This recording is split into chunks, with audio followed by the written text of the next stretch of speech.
KineMaster open ചെയ്യാം. ഒരു പുതിയ പ്രോജക്റ്റിനായി ക്രിയേറ്റ് ന്യൂ കൊടുക്കുക. ഇവയിൽ നിന്നും 9:16 എന്ന ഈ ആസ്പെക്ട് റേഷ്യോ സെലക്ട് ചെയ്ത് ക്രിയേറ്റ് കൊടുക്കുക.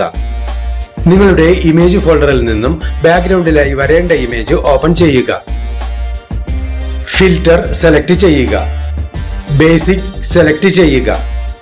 ഇവയിൽ നിന്നും B02 സെലക്ട് ചെയ്യുക. നിങ്ങൾക്ക് ലഭ്യമായിട്ടുള്ള blue and green combined video template open ചെയ്യുക. ഈ എഡിറ്റിംഗിൽ ഉപയോഗിച്ചിട്ടുള്ള ഇത്തരം എല്ലാവിധ മെറ്റീരിയൽസിനുമായി ഡിസ്ക്രിപ്ഷൻ ബോക്സ് കാണുക. ഓപ്ഷൻ ബാറിൽ നിന്നും സ്പ്ലിറ്റ് സ്ക്രീൻ സെലക്ട് ചെയ്യുക. റെക്ടാംഗിൾ കൊടുക്കുക.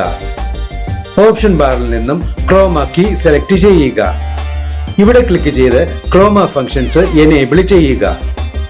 കീ കളർ ഇവിടെ ബ്ലൂ കളർ തന്നെയാണ് സെലക്ട് ആയി കിടക്കുന്നത്. അതുകൊണ്ട് തന്നെ ടെംപ്ലേറ്റിലെ ബ്ലൂ കളർ നമുക്ക് വേണ്ട വിധം പൂർണ്ണമായും ഇല്ലാതെയായിട്ടുണ്ട്. മുകളിലത്തെ ഇമേജ് ലെയറിന്റെ ഡ്യൂറേഷൻ ടെംപ്ലേറ്റ് ലെയറിന്റെ ഡ്യൂറേഷന് അനുസൃതമായി എക്സ്റ്റെൻഡ് ചെയ്ത് വെക്കുക. ഈ പ്രോജക്റ്റ് എക്സ്പോർട്ട് ചെയ്യുന്നതിനായി ഇവിടെ ക്ലിക്ക് ചെയ്യുക. സേവ് ആസ് വീഡിയോ കൊടുക്കുക.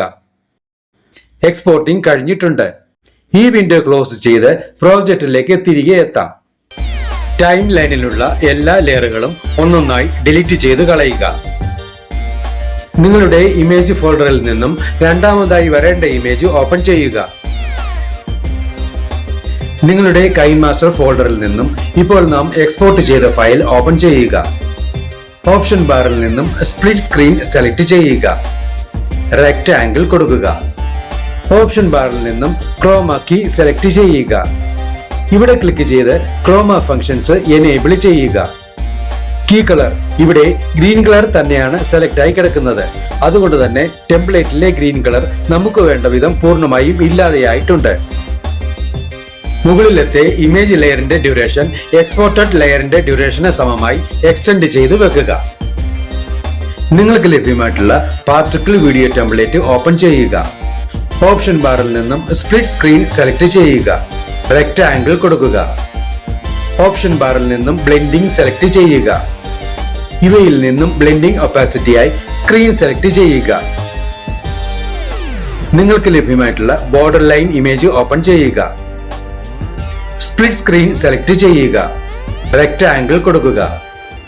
ഈ ലെയറിന്റെ ഡ്യൂറേഷൻ മുകളിലത്തെ ഇമേജ് ലെയറിന്റെ ഡ്യൂറേഷന് അനുസൃതമായി എക്സ്റ്റെൻഡ് ചെയ്ത് വെക്കുക.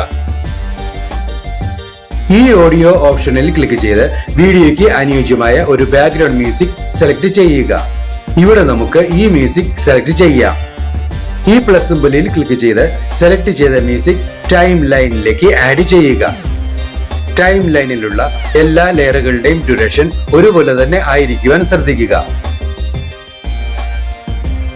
ടൈം ലൈനിന് മുന്നിലെത്തി വീഡിയോ പ്ലേ ചെയ്ത് നോക്കി ആവശ്യമെങ്കിൽ വേണ്ട മാറ്റങ്ങൾ വരുത്തുക.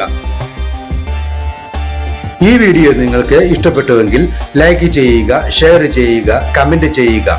ഒപ്പം കൂടുതൽ വീഡിയോകൾക്കായി സബ്സ്ക്രൈബ് ചെയ്യുവാനും മറക്കരുതേ എന്ന് പ്രത്യേകം ഓർമ്മിപ്പിക്കുന്നു.